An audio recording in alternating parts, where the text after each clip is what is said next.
अस्सलाम वालेकुम dear students, उम्मीद है आप सब खैरियत से हैं। आज हम अपना नॉलेज 1.2 आज हमारा ये लेक्चर एंड होगा किताब के मुताबिक। जैसे कि आप जानते हैं कि हम इन दो एसएलओस को पढ़ रहे थे। ब्रांचेस को हमने शुरू किया था और आज के लेक्चर में हम ब्रांचेस को वाइंड अप करेंगे। और थोड़ा सा अगर आप रिकॉल करें तो सबसे पहले हमने फिजिकल केमिस्ट्री पढ़ा, उसके बाद हमने ऑर्गेनिक केमिस्ट्री पे बात की, ऑर्गेनिक केमिस्ट्री के बाद पॉलीमर केमिस्ट्री पे बात की, पॉलीमर केमिस्ट्री के बाद इनऑर्गेनिक केमिस्ट्री, बायोकेमिस्ट्री, बायोकेमिस्ट्री के बाद हमने मेडिसिनल केमिस्ट्री, यहां तक हमने कल पढ़ा था। ठीक है, आज हमने मेडिसिनल केमिस्ट्री को फर्दर आगे, जैसे ये कोविड-19 की एग्जांपल भी पढ़ ली, एनालिटिकल केमिस्ट्री भी हमने पढ़ लिया था, इसकी फर्दर रीडिंग भी हमने कर ली थी। आज हमने बेसिकली इन्वायरमेंटल केमिस्ट्री से बात इसको शुरू करना है। जी डियर स्टूडेंट्स, सबसे पहले इन्वायरमेंटल केमिस्ट्री की आप सब लोग डेफिनेशन एक दफा देख लें, फुल स्क्रीन करते हैं। Environmental chemistry studies the chemicals and biochemical process in the natural environment like air, water and soil। मैं जरा आसान लफ्जों में बताता हूं। आप इस तस्वीर में देख सकते हैं, ये एक फैक्ट्री है और इस फैक्ट्री में से धुआं निकल रहा है। डेफिनेटली ये जो स्मोक है ये किसी न किसी फ्यूल का आउटकम है। कोयला, पेट्रोल, इंजन चल रहे होंगे इस भट्टी के अंदर या इस फैक्ट्री के अंदर, जिसकी वजह से स्मोक बाहर आ रहा है। अब ये जो स्मोक बाहर आ रहा है डेफिनेटली ये फ्यूल का आउटकम है, और नॉर्मली जो फ्यूल है वो फॉसल फ्यूल है। फॉसल फ्यूल फॉसल फ्यूल्स क्या होते हैं, आपने इनको छोटी क्लासों में पढ़ा हुआ है। फॉसल्स किन्हें कहते हैं जी, पहले तो मुझे ये बताएं, व्हाट आर फॉसल्स? फॉसल्स किन्हें कहते हैं, शाबाश, कोई बताएगा मुझे? जी बेटा सर आप वेस्ट बताइए। मटेरियल। सर वेस्ट फोसिल्स ऐसे वेस्ट चीज ऐसे केमिकल्स होते हैं जो रिन्यूएबल नहीं होते, नॉन रिन्यूएबल होते हैं। नॉन रिन्यूएबल होते हैं ऐसा तो नहीं है। फॉसल्स बेसिकली एनिमल्स की आफ्टर डेथ जो रिमेन्स होती हैं उन्हें हम फॉसल्स कहते हैं। यानी कि अगर मिसाल देता हूं मैं आपको, आप बहुत पुरानी जमीन को खोदते हैं तो बीच में कोई ऐसा ढांचा या ऐसा स्ट्रक्चर मिलता है जो किसी दौर में एक एनिमल वहां पे बरिड था, अब उसकी जो रिमेन्स हैं वो फॉसल्स हैं। अब एक थ्योरी है, वो थ्योरी ये कहती है कि अगर एनिमल्स की जो रिमेन्स हैं, जो डेड बॉडीज हैं, वो जमीन के अंदर इस तरह से दफन हो कि वहां पर हाई प्रेशर हो, डेफिनेटली हाई प्रेशर मट्टी की वजह से होगा, और जमीन की इग्नेशियस रॉक्स जो है नीचे से उसकी वजह से हाई टेम्परेचर हो, और डेफिनेटली जमीन के अंदर एब्सेंस ऑफ ऑक्सीजन होगी। Absence of oxygen. अच्छा जी, अब मुझे एक सवाल का जवाब दें, ऐसी सिचुएशन कब क्रिएट हो सकती है? ऐसी सिचुएशन तभी क्रिएट हो सकती है जब किसी जगह पे डिजास्टर हो जाए, बस्ती पूरी की पूरी तबाह हो जाए, तो वहां पर जितनी भी लिविंग थिंग्स हैं वो जमीन में इस तरह से दफन होंगी कि उनके ऊपर मिट्टी का दबाव बहुत होगा, एब्सेंस ऑफ ऑक्सीजन होगी, और नीचे से जमीन, अगर आप थोड़ा सा मजीद जानते हैं, फिजिक्स पढ़ी है आपने, तो अंडर द अर्थ क्रस्ट ऐसी इंवायरमेंट है कि वहां पे टेम्परेचर बहुत हाई होता है। तो ऐसी सिचुएशन में वहां पे जो फॉसल्स बनेंगे, एनिमल्स की जो रिमेन्स होंगी, प्लांट्स की जो रिमेन्स होंगी, फॉसल्स बनेंगे, वो कन्वर्ट हो जाएंगे एक फ्यूल के अंदर, और उस फ्यूल का नाम क्या होगा? Fossil fuel. अब उस फॉसल फ्यूल को हम क्या करेंगे, हम निकालेंगे जमीन से, और जब वो जमीन से फॉसल फ्यूल निकलेगा तो हम उसको पेट्रोलियम का नाम देते हैं, क्रूड ऑयल का नाम देते हैं। जी बेटा, क्या सवाल है आपका अभी? आप सर जैसे कि इनको बहुत ज्यादा टाइम लग जाता है बनने में, क्योंकि ये पहले जमीन में इतने ज्यादा, तो मैंने एक बुक में पढ़ा था कि ज्यादातर पॉसिबिलिटी होती है कि ये नॉन रिन्यूएबल होते हैं। जैसे कि कोयला है तो वो भी तो जमीन से निकलता है, तो मतलब पॉसिबिलिटी ऐसी हो सकती है कि वो नॉन रिन्यूएबल हो। दो तरह, देखिए आप जो वर्ड यूज कर रही हैं नॉन रीन्यूएबल और रीन्यूएबल, तो ये एक टेक्निकल टर्म है, इसकी डेप्थ में अगर हम जाएंगे तो मजीद काफी चीजें खुलेंगी। होते ये नॉन रीन्यूएबल हैं, इसमें कोई शक नहीं है, लेकिन आप ऐसा नहीं कह सकते कि ये नॉन रीन्यूएबल। आवाज आ रही है आपको? ठीक है, ऐसा नहीं कह सकते कि ये नॉन रीन्यूएबल जो भी चीजें होंगी आप उन्हें फॉसल फ्यूल कहोगे। फॉसल एक स्पेसिफिक वर्ड है जिसको हम यूज करेंगे, और वो फॉसल्स फर्दर फ्यूल में कैसे कन्वर्ट होते हैं ये अलग केमिस्ट्री है। सिर्फ मैं आपको जो बताना चाहता हूं, मेन पॉइंट जो मैं यहां पर रेस करना चाहता हूं, कि फॉसल जो कि रिमेन्स ऑफ एनिमल्स हैं, प्लांट्स हैं, अब प्लांट्स और एनिमल्स का मोर देन 90% किससे मिलकर बनता है? Carbon, hydrogen, oxygen, nitrogen, sulphur, phosphorus. इसका मतलब यह है कि इस इंडस्ट्री में जो फ्यूल बर्न करने वाले हैं, उस फ्यूल के अंदर क्या क्या मौजूद है? कार्बन है, हाइड्रोजन है, ऑक्सीजन है, नाइट्रोजन है, सल्फर है, फास्फोरस है। और आपको पता है कि बर्निंग प्रोसेस में सबसे इंपॉर्टेंट रोल किसका होता है? ऑक्सीजन का। ऑक्सीजन होगी तो चीजें बर्न होंगी, और अगर ऑक्सीजन नहीं है तो चीजें बर्न नहीं होंगी। अब ये जो ऑक्सीजन है फ्यूल में कार्बन को क्या बना के बाहर निकालेगी? Carbon dioxide. डेफिनेटली हाइड्रोजन को क्या बना के बाहर निकालेगी? H2O। ऑक्सीजन तो वैसे ही साथ में बाहर निकलेगा। नाइट्रोजन को नाइट्रोजन का ऑक्साइड बनाएगी NO2। इसी तरह सल्फर को सल्फर का ऑक्साइड बनाएगी SO2। इसी तरह फास्फोरस को फास्फोरस का ऑक्साइड बनाएगी P2O5। कहने का मतलब यह है कि जितना भी स्मोक बाहर आ रहा है, ये कॉम्बिनेशन है SO2 का, कार्बन डाइऑक्साइड का, वाटर का, P2O5 का, NO2 का। अब ये जितना भी स्मोक है, ये ड्रॉपबॉक्स का कोई इसको बंद कर दें जरा, ठीक है। अब जितना भी ये स्मोक है, ये इन डिफरेंट डिफरेंट केमिकल्स के ऑक्साइड्स का कॉम्बिनेशन होता है। अब ये जो केमिकल्स हैं जब ये एयर में जाएंगे तो डेफिनेटली एयर में जाके मजीद डिफरेंट केमिकल्स के साथ इनका रिएक्शन होगा, और रिएक्शन के नतीजे में ये एक ऐसी हालत में आ जाएंगे, ऐसी शक्ल में आ जाएंगे जो हमारे लिए डेंजरस होंगे। लाइक एसिड रेन का नाम सुना होगा आपने। एसिड रेन क्या है? यही केमिकल्स जब बारिश के पानी के साथ मिलते हैं, लाइक H2O और SO2 जब मिलता है तो H2SO4 बनता है, और यही H2SO4 डाइल्यूट फॉर्म में बारिश के पानी में मिक्स होकर हमारे ऊपर जब बरसता है तो ये एसिडिक रेन की वजह से हमें काफी डैमेज होता है। जी फातिमा आसिफ, क्या सवाल है आपका? सर ग्रीन हाउस गैसेस भी इसमें आ जाती हैं? देखें, ग्रीन हाउस गैसेस जैसे कार्बन डाइऑक्साइड है, मिथेन है, NO2 है, ये ग्रीन हाउस गैसेस है। इनकी कुछ कंसंट्रेशन तो अल्लाह ने नेचुरली इन्वायरमेंट पे रखी हुई है। अब हमारी इस एक्टिविटी की वजह से कार्बन डाइऑक्साइड भी हवा में आ रही है, NO2 भी आ रही है, तो अब ये गैसेस अल्टीमेटली अगर ग्रीन हाउस गैसेस के साथ जाके मिक्स होंगी तो डेफिनेटली उसकी जो लेयर की थिकनेस है उसमें इजाफा होगा। उससे फिर आपने पढ़ा होगा छोटी क्लासों में, ग्लोबल वार्मिंग होती है, यानी जब लेयर थिक होती है तो वो उतनी ज्यादा हीट को क्या करती है? सन से ट्रैप करती है और गर्मी में इजाफा होता है। ये आगे आने वाले टॉपिक्स में हम पढ़ेंगे। तो आप कह सकते हैं कि यही गैसेस ग्रीन हाउस गैसेस में जाकर मर्ज होती हैं। अच्छा, मैं अगले पॉइंट पे आ रहा हूं।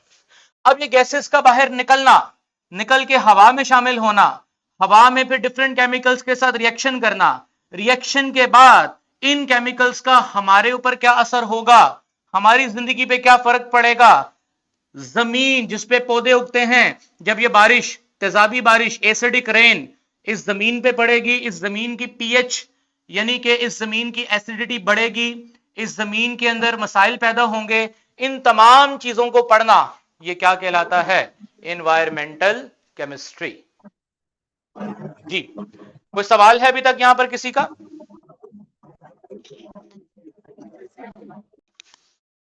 जी क्लियर है आई थिंक सो सबको। दोबारा एक दफा डेफिनेशन को पढ़ते हैं। Environmental chemistry studies the chemical and biochemical process. अब ये बायोकेमिकल प्रोसेस क्यों बोला? डेफिनेटली ये केमिकल जब इस लैंड पे, जमीन पे गिरेंगे जिसपे पौधे उगते हैं, तो इन पौधों का, इन केमिकल्स का पौधों पे क्या असर होगा? जैसे जो प्लांट है उनके लीव्स के ऊपर जब ये केमिकल गिरेंगे तो लीव्स के अंदर क्या चेंजेस आएंगे? अब ये लिविंग थिंग का केमिकल्स के साथ जो रिलेशन है, डेफिनेटली ये कौन सा प्रोसेस है? Biochemical process. अब ये बायोकेमिकल प्रोसेस को पढ़ना, डेफिनेटली ये कहां पे पढ़ रहे हैं हम? नेचुरल एनवायरनमेंट के अंदर, like air, water and soil. हवा में क्या मसला पैदा होगा, पानी में क्या मसला पैदा होगा, सॉइल में क्या मसला पैदा होगा, तो ये सब कुछ एनवायरमेंटल केमिस्ट्री है। आगे बढ़ते हैं। नेक्स्ट हमारे पास ब्रांच है जियोकेमिस्ट्री। जियोकेमिस्ट्री, आप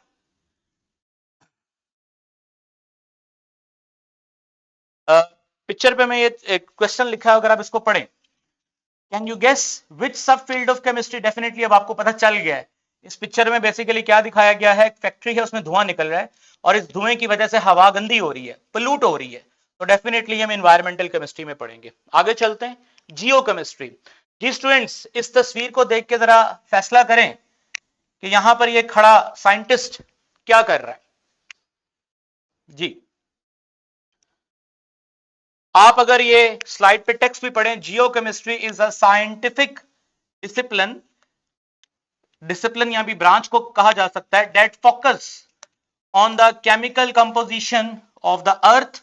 डेफिनेटली ये अर्थ में जो मिट्टी है इसकी टेस्टिंग कर रहा है, इसमें कौन कौन से कंपोनेंट्स मौजूद हैं, इंक्लूडिंग इट्स रॉक, जमीन पे जो रॉक्स हैं उसकी क्या कंपोजिशन है, जमीन पे जो मिट्टी है उसकी क्या कंपोजिशन है, beyond our minerals it also expand planet to encompass the entire solar system. अगर मैं मार्स पे जाता हूं और वहां जाके चेक करता हूं कि क्या वो जगह हमारे रहने के काबिल है, मैं जुपिटर पे जाता हूं और चेक करता हूं वो जगह हमारे रहने के काबिल है, मैं अपनी जमीन की बात करता हूं, अपने ही हम अपनी जिस जगह पे रहते हैं अर्थ पे, उसकी मट्टी या उसकी रॉक, उसकी टेस्टिंग करता हूं, क्या वो जगह हमारे लिए फिजिबल है रहने के लिए। तो चाहे वो अर्थ हो, चाहे वो कोई और प्लैनेट हो, अगर आप किसी और प्लैनेट का या अर्थ की सॉइल कंपोजिशन, मिनरल्स की कंपोजिशन ये टेस्ट कर रहे हैं, तो आप केमिस्ट्री की कौन सी ब्रांच को डील कर रहे हैं? जियो केमिस्ट्री। क्लियर है स्टूडेंट्स? आगे चलते हैं फर्दर रीडिंग में। ये एक्स्ट्रा इंफॉर्मेशन आपके लिए। Geochemistry is the field that explain geological systems using chemistry. Geological systems किन्हें कहते हैं? जियोलॉजिकल सिस्टम, जियो का वर्ड ही अर्थ से निकला है। जितने भी अर्थ के सिस्टम हैं आप उनको जियोलॉजिकल सिस्टम कह सकते हैं। It studies the earth chemical elements, their isotopes. It is an integrated field that combine both chemistry and geology. यानी कि ये केमिस्ट्री की वो फील्ड है जो जियोलॉजी एक इंडिपेंडेंट फील्ड भी है, लेकिन अगर आप जियोलॉजी को केमिस्ट्री से लिंक कर दें, कैसे लिंक करें? फर्ज करो ये जो साइंटिस्ट है ये जमीन से एक जगह से सैंपल लेके आए और ये चेक करना चाहता है कि जमीन के इस जगह पर पौधे लगाए जा सकते हैं। डेफिनेटली इसको इस मिट्टी का क्या करवाना पड़ेगा? एनालिसिस करवाना पड़ेगा। अब डेफिनेटली इस मिट्टी के एनालिसिस को क्या बोलेंगे? Soil analysis. एनालिसिस में क्या पता करेगा ये? इस मिट्टी में कौन कौन से न्यूट्रिएंट्स हैं और कितने कितने न्यूट्रिएंट्स हैं। अगर रिपोर्ट के अंदर required nutrients up to the mark हुए तो इस सॉइल को डिक्लेयर कर दिया जाएगा ये प्लांटेशन के लिए गुड है। इस तरह से जियोलॉजी यानी जमीन को स्टडी करने वालों ने केमिस्ट्री की खिदमत हासिल की और अर्थ के बारे में रिपोर्ट बना दी कि ये प्लांटेशन के लिए एलिजिबल है। इस तरह से वो ब्रांच जो जियोलॉजी यानी जमीन को स्टडी करना केमिस्ट्री के साथ लिंक करके उसको स्टडी करते हैं, हम उसको क्या बोलेंगे? जियोकेमिस्ट्री। जी क्वेश्चन क्या है जी? अभी हाँ सर आपने बताया ना कि यहाँ पे सॉइल की एनालिसिस करेंगे, फिर कुछ तो ये सब कुछ एनालिटिकल केमिस्ट्री में पढ़ेंगे। डेफिनेटली, देखें इसमें कोई शक नहीं। आप इसकी जो सॉइल की एनालिसिस करके आप केमिस्ट्री के किस फील्ड से आप कह सकते हैं कि जियोलॉजी, जियोलॉजी जो कि अर्थ की स्टडी करता है प्लस एनालिटिकल केमिस्ट्री। जियोलॉजी वाले एनालिटिकल केमिस्ट्री डिपार्टमेंट में जाएंगे तो फिर एक जो नया डिपार्टमेंट इमर्ज होता है उसे हम क्या नाम देंगे? जियोकेमिस्ट्री का नाम देंगे, क्योंकि एनालिटिकल केमिस्ट्री ने ही सॉइल का क्या करके देना है? एनालिसिस करके देना है। आप खुद सोचो ना, जियोलॉजी वाला केमिस्ट्री वाले के पास क्यों आएगा? वो यही पूछने आएगा ना कि बताओ इस मिट्टी के अंदर क्या क्या है, और जो कुछ भी है वो कितना कितना है। अब क्या क्या है, कितना कितना है, ये अगर केमिस्ट्री वाला बताएगा तो केमिस्ट्री की कौन सी ब्रांच ये बताएगी? Analytical chemistry. तो एनालिटिकल केमिस्ट्री और जियोलॉजी को मिलाकर एक नई जो डिसिप्लिन बन सकती है उसका नाम हम रख सकते हैं जियो केमिस्ट्री। यही मैं स्टूडेंट्स आप में चाहता हूं कि आप नॉलेज को परसीव करें और उसके बाद इस तरह की अंडरस्टैंडिंग डेवलप करें कि आप उसको लिंक कर सकें। जैसे अबिहा ने जैसे एनालिटिकल केमिस्ट्री के बारे में कल पढ़ा, अब उसको एनालिटिकल केमिस्ट्री का कंसेप्ट क्लियर था तो जियो केमिस्ट्री को एनालिटिकल से रिलेट किया और एक नई टर्म को यहां पर बेहतर तरीके से इंट्रोड्यूस करा दिया। शाबाश, यही चीज हम चाहते हैं। आगे चलते हैं। Nuclear chemistry. न्यूक्लियर केमिस्ट्री सबसे पहले तो एक लेटेस्ट इंफॉर्मेशन है, मैंने एक पिक्चर भी यहां पे लगाई है जी। Karachi nuclear power plant, KANUPP, ये इसका एब्रिविएशन है, Karachi nuclear power plant has power generating capacity 1.1 gigawatts. The K3 nuclear unit was built an investment of 2.7 billion and expected to help alleviate Pakistan ongoing energy crisis. Can you predict which field of chemistry will be discussed in relation of this project? Karachi में recently ये project लगाया गया, information आपको दे रहा हूं मैं। ये इसकी जो प्रोडक्शन पावर होगी वो 1.1 गीगावाट है। ये बहुत बड़ा प्रोडक्शन लेवल है, शायद इतनी पाकिस्तान में करंट जो बिजली पैदा हो रही है उसका एटलीस्ट 50% 1.1 गीगावाट बनता है, शायद इससे भी ज्यादा। अब कितने का लगा है ये, इसके लिए इन्वेस्टमेंट कितनी लगी है? 2.7 बिलियन डॉलर। और मुस्तकबिल में ये इतनी बिजली पैदा करेगा कि पाकिस्तान के जो एनर्जी क्राइसिस है उसकी वजह से इजीली खत्म हो जाएगी।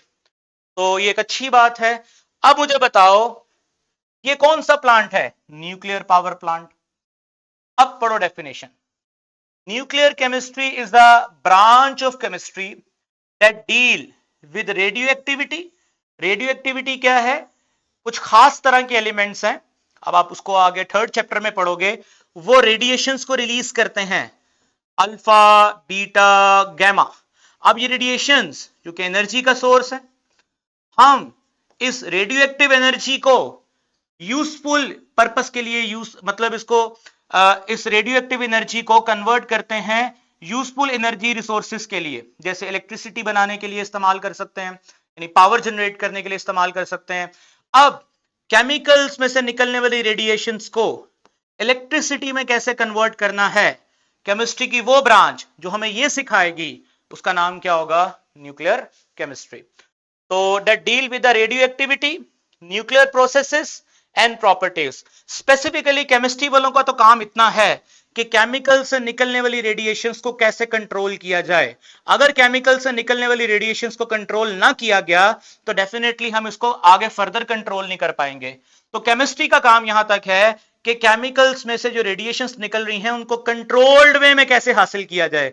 आगे फिजिक्स वालों पे छोड़ा जाता है कि वो उस एनर्जी को कैसे इंटर कन्वर्ट करेंगे इलेक्ट्रिसिटी के अंदर, वो हमारा काम नहीं है। हमारा काम यहां तक है कि केमिकल को किस तरह समझाएं, क्या करें केमिकल के साथ कि वो कंट्रोल्ड वे में रेडिएशन को रिलीज करे। और ये सब कुछ हम कहां सीखेंगे? न्यूक्लियर केमिस्ट्री में सीखेंगे। होप सो स्टूडेंट्स आपको ये क्लियर है। कुछ मैंने आपके लिए एक्स्ट्रा इंफॉर्मेशन लिखी है, इसको फुल स्क्रीन कर दें, को पढ़िए जरा। एटॉमिक एनर्जी, जिसे हम एक एटम में से निकलने वाली एनर्जी, जिसे जैसे अल्फा, बीटा, गैमा, अभी मैंने लास्ट आपको बताया, क्योंकि एटम के न्यूक्लियस में से ये रेडिएशंस निकलती हैं, तो basically this is called nuclear radiations.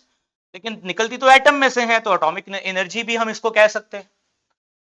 तो atomic energy and its application in everyday life are the primary focus of nuclear chemistry. Nuclear chemistry का प्राइमरी फोकस यही है कि जो एटॉमिक एनर्जी, जो रेडिएशंस निकलती हैं, उसको किस तरह इस्तेमाल करें हम अपनी डेली लाइफ को बेहतर करने के लिए, कैसे बिजली बना सकते हैं इससे। बिजली बनाने के अलावा और भी बहुत सारे काम है, कैसे इन रेडिएशंस को कैंसर ट्रीटमेंट, मेडिकल फील्ड के अंदर आपने अक्सर सुना होगा कीमोथेरेपी हो रही है। कीमोथेरेपी क्या है? वही केमिकल्स में से क्या निकलती हैं? रेडिएशंस, और वो रेडिएशंस कैसे इफेक्ट करती हैं, कैसे काम करती हैं। The field involve the study of chemical effect of radiation absorption in living organisms, plant and other material. तो केमिस्ट्री की इस ब्रांच में ये भी पढ़ाया जाता है, इस फील्ड में ये भी पढ़ाया जाता है कि कैसे केमिकल्स में से निकलने वाली रेडिएशंस लिविंग ऑर्गेनिजम्स में एब्जॉर्ब करवाई जाती हैं, प्लांट्स में या अदर मटेरियल्स में ट्रीटमेंट पर्पस के लिए। ट्रीटमेंट अक्सर आपने सुना होगा कि इसका इलाज शुआओं की मदद से हो रहा है, रेडिएशंस की मदद से हो रहा है। जी अभी हाँ, क्या क्वेश्चन है आपका? सर ये जैसे कि आपने बताया कि ट्रीटमेंट पर्पस के लिए भी यूज होते हैं, तो जी क्या ये थोड़ी बहुत बायोकेमिस्ट्री के साथ भी रिलेट कर सकते हैं, क्योंकि उसमें भी तो हम लिविंग ऑर्गेनिज्म में जो रिएक्शंस हो रहे होते हैं उनके बारे में पढ़ते हैं। देखें, एक बात बड़ी डिफरेंट, देखें बायोकेमिस्ट्री में केमिकल रिलेशन हम लिविंग थिंग्स के साथ पढ़ते हैं। अब ये रेडिएशंस का लिविंग थिंग्स के साथ रिलेशन है, तो इसको स्पेसिफिकली हम बायोकेमिस्ट्री में तो नहीं पढ़ते, लेकिन ये रेडियोलॉजी एक डिफरेंट फील्ड है जो कि हमारे सिलेबस में तो शामिल नहीं है, लेकिन बायोलॉजी में आप पढ़ोगे रेडियोलॉजी। रेडियोलॉजी और बायोकेमिस्ट्री में फर्क यह है कि बायोकेमिस्ट्री में केमिकल्स इन्वॉल्व होते हैं और रेडियोलॉजी में कोई केमिकल तो इन्वॉल्व नहीं होता, लेकिन केमिकल से निकलने वाली रेडिएशन प्रोसेस में इन्वॉल्व होती हैं। तो ये थोड़ा सा डिफरेंट है बायोकेमिस्ट्री से, ठीक है। Next, nuclear chemistry has diverse application. अब न्यूक्लियर केमिस्ट्री की और भी एप्लीकेशन है, कहां कहां पे? फील्ड लाइक मेडिकल ट्रीटमेंट, जैसे मैंने भी बोला मेडिकल के अंदर कोई अब बीमारियों का इलाज रेडिएशन, जैसे आपने सुना नहीं बगैर कट के लेजर से ऑपरेशन। अब वो लेजर क्या है? रेडिएशंस ही हैं। वो रेडिएशंस कहां से निकलती हैं? एटम से ही निकलती हैं। अब वो रेडिएशंस को हमने कंट्रोल्ड वे में बनाया और ट्रीटमेंट के लिए यूज किया। अब वो ट्रीटमेंट कैसे करते हैं वो एक अलग चीज है, लेकिन सिर्फ आपको इतना पता होना चाहिए कि न्यूक्लियर केमिस्ट्री को आजकल यूज किया जा रहा है मेडिकल ट्रीटमेंट में, फूड प्रिजर्वेशन, खाने को सेव करने के लिए।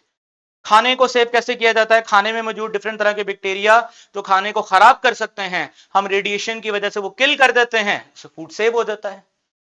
Further, and generation of electrical power, अभी मैंने बोला कि बिजली बनाने का काम भी इससे हो रहा है न्यूक्लियर रिएक्टर से। ये एक्स्ट्रा इंफॉर्मेशन मैं इसलिए आपको बता रहा हूं कि आप जब कोई लिटरेचर पढ़ें, कोई खबर सुने, कोई घर में कोई बात कर रहा हो कि फलाने बंदे का इस तरह से इलाज हुआ, उसके साथ ऐसा हो रहा है, तो आप बात को रिलेट कर सकें कि ये केमिस्ट्री में, ये साइंटिफिक नॉलेज में ये बात किस पोर्शन में डिस्कस की गई है, ठीक है जी। तो this is how nuclear chemistry works. Nuclear chemistry तक कोई क्वेश्चन है तो वो काइंडली मेरे से आप कर लें, फिर हम आगे बढ़ते हैं। जी क्लियर है सबको? ओके, आगे बढ़ते हैं जी। एस्ट्रोकेमिस्ट्री क्या है जी? एस्ट्रोकेमिस्ट्री, जी फुल स्क्रीन करें इसको, सब बच्चे पढ़ें। एस्ट्रोकेमिस्ट्री is the branch of science. अब साइंस लिखने का मतलब है ये एस्ट्रोकेमिस्ट्री आप फिजिक्स में भी पढ़ोगे, एस्ट्रोकेमिस्ट्री आप केमिस्ट्री में भी पढ़ोगे। That deals with the study of molecules in space. Space में कौन कौन से मॉलिक्यूल्स हैं एंड देयर रिएक्शन, उनके रिएक्शन कैसे हो रहे हैं स्पेस के अंदर। एस्ट्रोकेमिस्ट, अगर कोई एस्ट्रोकेमिस्ट होगा वो क्या एग्जामिन करेगा? Composition of celestial objects. Celestial objects कहते हैं हेवनली बॉडीज। हेवनली बॉडीज किन्हें कहते हैं? आसमान पे जो नजर आता है वो सारे का सारा क्या है? हेवनली बॉडीज हैं। आपको सितारे नजर आते हैं, आपको चांद नजर आता है, आपको सूरज नजर आता है, उसके अलावा भी बेशुमार चीजें हैं जो आपको शायद नजर तो नहीं आती लेकिन हैं। उनको पढ़ना, उनमें कौन कौन से केमिकल हैं, कैसे रिएक्शंस होते हैं, हवा में रंग कभी कभार बदलता है तो कैसे बदलता है, ये सब कुछ किसमें पढ़ा जाता है? एस्ट्रोकेमिस्ट्री में पढ़ा जाता है। मिसाल के तौर पे आपके सामने एक ये नेब्यूला क्या है? ये has a massive cloud of gas and dust in space. ये वैसे नॉर्मली नजर तो नहीं आता, लेकिन जो स्पेस में ट्रैवल करते हैं उनको इस चीज का पता है। अब इसके बारे में पढ़ना, कौन कौन सी इसमें गैसेस हैं, कैसे वो रिएक्शन कर रही हैं, ये सारे का सारा एस्ट्रोकेमिस्ट्री का काम है। Scientist use advance tool like telescope and spectrometer. Scientist advance tools का इस्तेमाल करते हैं। एनालाइज द लाइट एमिटेड और एब्जॉर्ब बाय दीज ऑब्जेक्ट्स। ये ऑब्जेक्ट्स कैसे लाइट रिलीज करते हैं, कैसे इनमें लाइट एब्जॉर्ब होती है? By doing so they can determine which element and compounds are present in the nebula.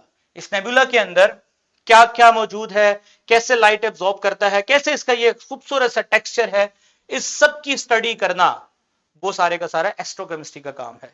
आपने शायद इसको ऑब्जर्व नहीं किया, लेकिन अगर आप ऐसी कोई मूवी देखें जिसमें स्पेस में ट्रेवल करते हैं तो ऐसी चीजें वहां पर नजर आती हैं। ठीक है जी। डियर स्टूडेंट्स, तमाम फील्ड्स को हमने डिस्कस कर लिया। अब हम एक वर्कशीट सॉल्व करेंगे। ये हमारा टेस्ट है। अगर हमें लेक्चर समझ आ गया तो ये हमें करना चाहिए। इसमें मैंने कॉलम ए बनाया है और कॉलम बी। कॉलम बी में मैंने कुछ क्वेश्चंस लिखे हैं, कॉलम ए में मैंने कुछ सब फील्ड्स लिखी हैं। आपने इन क्वेश्चंस को पढ़ना है और मुझे बताना है कि कौन सा क्वेश्चन केमिस्ट्री की किस फील्ड में डील होगा।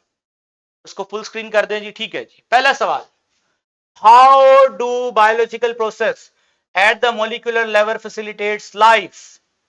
जी, इसका जवाब मैंने नहीं देना, आपने देना जवाब इसका।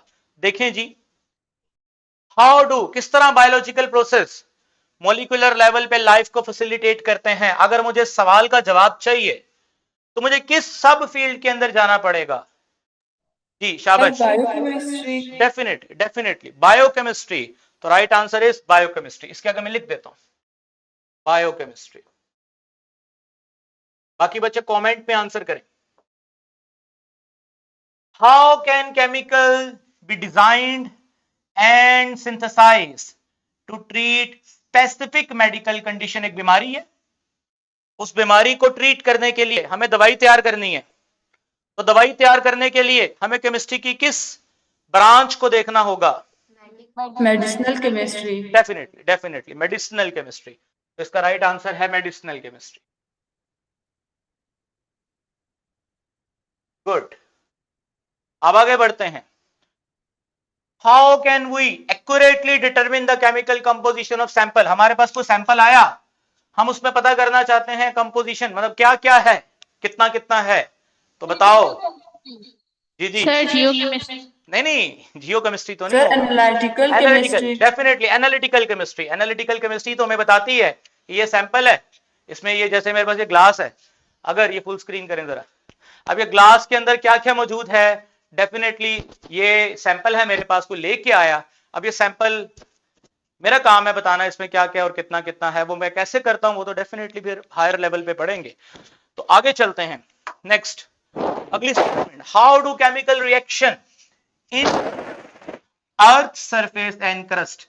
किस तरह से केमिकल रिएक्शन अर्थ सरफेस, यानी अर्थ के बारे में बात हो रही है ना, अर्थ क्रस्ट और सरफेस को स्टडी करते हैं।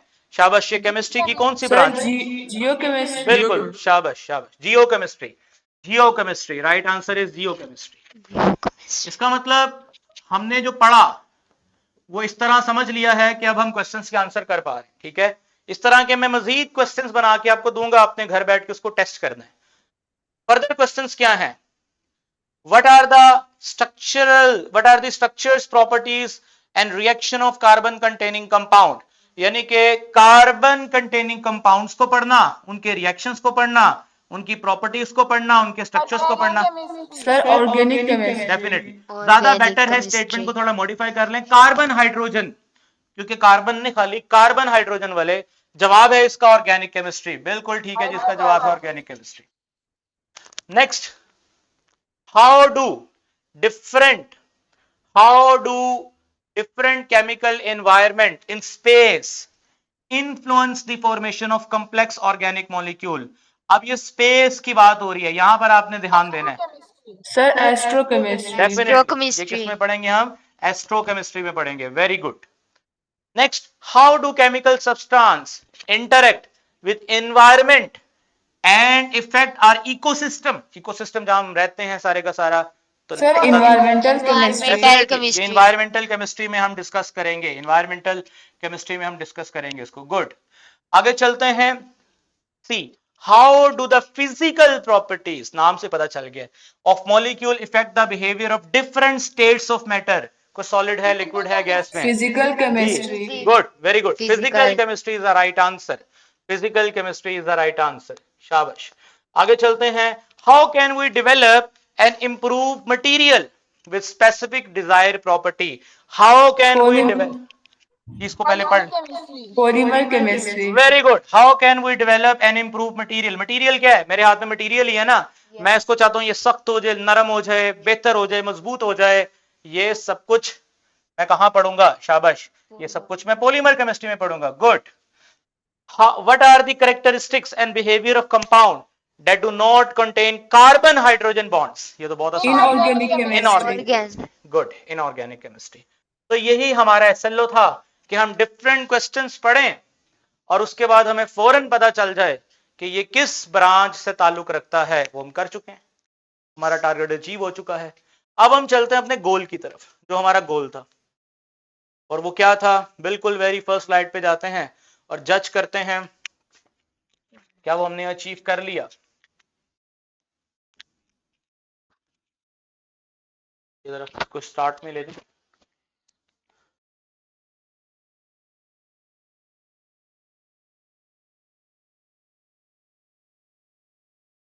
तो स्टार्ट में लेके जा सकते हैं.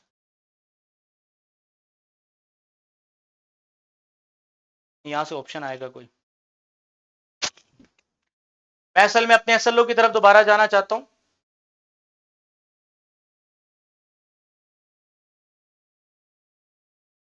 हाँ जी, ये SLO वाला जी. बस खोल दें यहां से, मैं पीछे चले जाता हूं. क्रॉस कर दें इसको. जी, हमारे SLO क्या था? हम केमिस्ट्री को डिफाइन करने में कामयाब हो गए. किसी भी मैटर को, जैसे ये मेरे हाथ में ग्लास है, मैं दोबारा इसको शो कर रहा हूं. इसके बारे में ये पढ़ना, इसमें कार्बन है, इसमें हाइड्रोजन है. अच्छा, फिर उन कार्बन हाइड्रोजन का आपस में क्या लिंक है, किस तरह का बॉन्ड है. अच्छा, फिर ये रिएक्शन के दौरान कैसा बिहेव करेंगे. तो ये किसी भी मैटर की इंटरनल लाइफ के बारे में, उसके अंदर क्या है, यही है केमिस्ट्री. ठीक है. और फर्दर हमने देखा कि केमिस्ट्री को किस तरह से हम डिफरेंट डिसिप्लिन्स में, डिफरेंट ब्रांचेस में डिवाइड कर सकते हैं. हमने बायोकेमिस्ट्री के बारे में पढ़ा, मेडिसिनल केमिस्ट्री के बारे में पढ़ा, पॉलीमर केमिस्ट्री के बारे में पढ़ा, geochemistry, environmental chemistry, analytical chemistry, physical chemistry, organic, inorganic, astro. फिर इन पे डिफरेंट क्वेश्चंस जनरेट किए और क्वेश्चन की बेस पे हमने जज किया कि हम केमिस्ट्री की कौन सी ब्रांच को डील कर रहे हैं. और फर्दर हमारा ये नॉलेज था. हमारी स्किल क्या डेवलप हुई, ये बड़ी इंपॉर्टेंट बात है कि हम इवेल्युएट कर सकते हैं सिग्निफिकेंस ऑफ ईच सब फील्ड. हमें हर फील्ड की इंपॉर्टेंस का पता चल गया कि किसमें क्या काम हो सकता है. एंड फार्मुलेट कर सकते हैं, बना सकते हैं questions that highlight the key inquiry within each branch. हम ऐसे सवाल भी पहचान सकते हैं, ऐसे सवाल बाकी बच्चों से भी कर सकते हैं. अब आपका टास्क है कि आप घर बैठ के इस तरह के 2-2, 4-4 सवाल हर ब्रांच के ऊपर खुद बनाएं, जिससे आप बाद में ये फैसला करें या बाकी किसी अपने दोस्त से पूछें, अपनी मदर से पूछें कि ये बात कहां डिस्कस होगी. मसलन मैं एक एग्जांपल देता हूं. अगर आप ये सवाल करते हैं कि खाना पकाते हैं हम, खाना पकाने से जो हम खाना खाएंगे, खाना खाने के बाद हमारी बॉडी में जब डाइजेस्ट होगा, उसमें हमें कितनी ताकत मिलेगी, कितनी न्यूट्रिएंट्स मिलेंगी, ये हम किस सब फील्ड में या केमिस्ट्री की किस ब्रांच में डिस्कस करेंगे. जी, बता सकते हैं आप? Sir biochemistry. डेफिनेटली एनालिटिकल में नहीं, बायोकेमिस्ट्री में, क्योंकि अब हमने खाना खाया. सर बायोकेमिस्ट्री में तो केमिकल रिएक्शंस की बात होती है. ये आप बता रहे हैं कितनी एनर्जी होगी, तो वो तो हम एनालिटिकल में पढ़ेंगे ना. बायो में तो सिर्फ रिएक्शन होते हैं. एनालिटिकल में कंपोजिशन पढ़ते हैं, एनालिटिकल में एनर्जी नहीं पढ़ते, कंपोजिशन पढ़ते हैं. क्या क्या मौजूद है, कितना कितना मौजूद है. बायोकेमिस्ट्री में रिएक्शन के नतीजे में कितनी एनर्जी निकल रही है, वो हमारी बॉडी को क्या इफेक्ट करेगी, ये हम बायोकेमिस्ट्री में पढ़ते हैं. ठीक है. तो ये थोड़े थोड़े बारीक बारीक फर्क हैं. ये मैं चाहूंगा कि आप घर में बैठ के खुद क्वेश्चन फार्मुलेट करें और कल हम अपना जो थर्ड लेक्चर स्टार्ट करेंगे, यानी 1.3 नॉलेज स्टार्ट करेंगे. पहले 10 मिनट में आप मेरे से क्वेश्चंस करेंगे जो आप लोगों ने फार्मुलेट किए होंगे और मैं उनका आंसर करूंगा, फिर हम आगे मूव करेंगे. ठीक है स्टूडेंट्स? ओके जी, अल्लाह हाफिज, टेक केयर, थैंक यू.